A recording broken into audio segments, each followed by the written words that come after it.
अस्सलामुअलैकुम। मैं हूं आपका अपना खलील बुरडो और आप देख रहे हैं यूट्यूब पर खलील का किचन।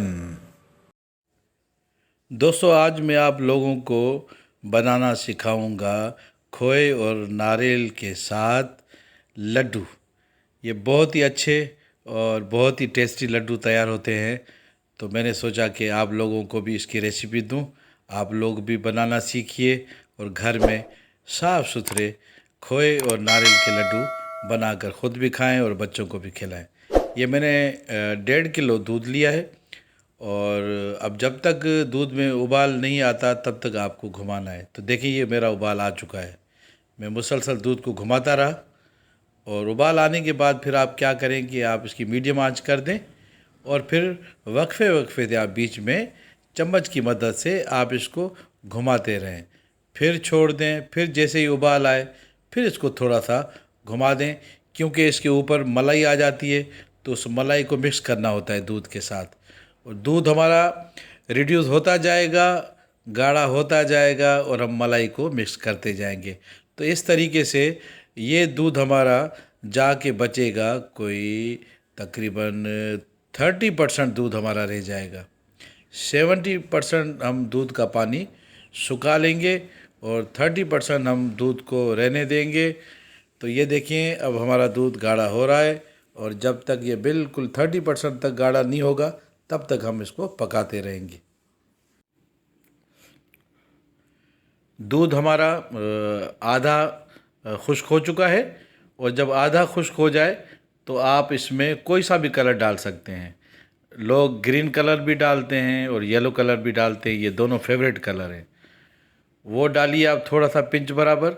और एक पैकेट आता है नारियल का, जिसमें 100 ग्राम नारियल होता है। ये ठीक है। ये नारियल का बुरादा है।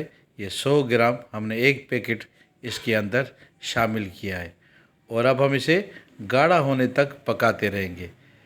तो अब इसके साथ हम 1 कप डालेंगे चीनी का। तो ये इसकी मेजरमेंट है, ठीक है। तो आप लोग समझ गए होंगे। 1 पिंच हमने येलो कलर इसमें हमने शामिल किया।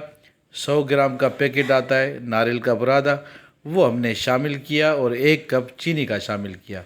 और अब हम मीडियम आंच पर मुसलसल घुमाते हुए इसे पकाएंगे जब तक ये बिल्कुल पैन का जो तला होता है जब तक वो छोड़ना न शुरू करे तब तक आप इसे पकाते रहेंगे। 4 अदद इलायचियाँ हमने पीस कर रख दी थी। अब हम ये इसमें शामिल कर देंगे और अब हम इसे खुश्क होने तक, बिल्कुल गाढ़ा होने तक पकाते रहेंगे। अब ये देखें, ये हमारा पकने के आखिरी मराहल में है। ये देखें, इसने पैन का तला छोड़ दिया है, चिपकना बिल्कुल छोड़ दिया है। ये देखें, ये है इसकी निशानी तैयार होने की।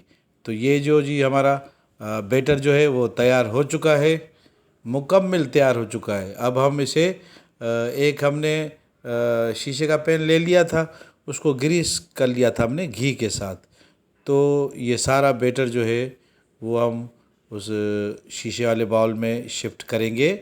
उसके बाद फिर हम इसके निशानात लगाएंगे। अपने सारे बैटर को हमने इस शीशे के बाउल में शिफ्ट कर दिया है और अब हम इसे फैला कर अच्छे तरीके से, इक्वल तरीके से हम इसे सेट करेंगे और उसके बाद फिर हम इसमें निशान लगाएंगे। हमने सारे बैटर को इक्वल तरीके से फैला दिया है। अब हम छुरी की मदद से इसके कट लगाएंगे ताकि हमें लड्डू बनाने में जो है कोई दुश्वारी ना हो। इक्वल किस्म के हमारे लड्डू जो हैं वो बनकर तैयार हो जाएं। तो हम इस सारे इसको हमने कट लगा लिए। अब हम एक एक इसमें से पीस लेंगे और उसका लड्डू बनाएंगे। तो ये इसलिए कि लड्डू इक्वल बनेंगे। तो ये देखें, ये हमारे लड्डू बनकर तैयार हो चुके हैं और हमने गार्निश के लिए थोड़े से बादाम काट कर हमने इसके ऊपर लगा दिए हैं। आप भी घर पर ट्राई करें। जो रेसिपी मैंने आप लोगों को समझाई है आप भी इसी तरीके से बनाएं। माशाल्लाह से बहुत ही टेस्टी बनते हैं। आप एक मरतबा बना कर खाएँ और उसके बाद फिर मुझे कमेंट्स में बताएं। मुझे दे इजाज़त। इंशाल्लाह नेक्स्ट रेसिपी में दोबारा हाजिर होंगे। तब तक अल्लाह हाफिज़।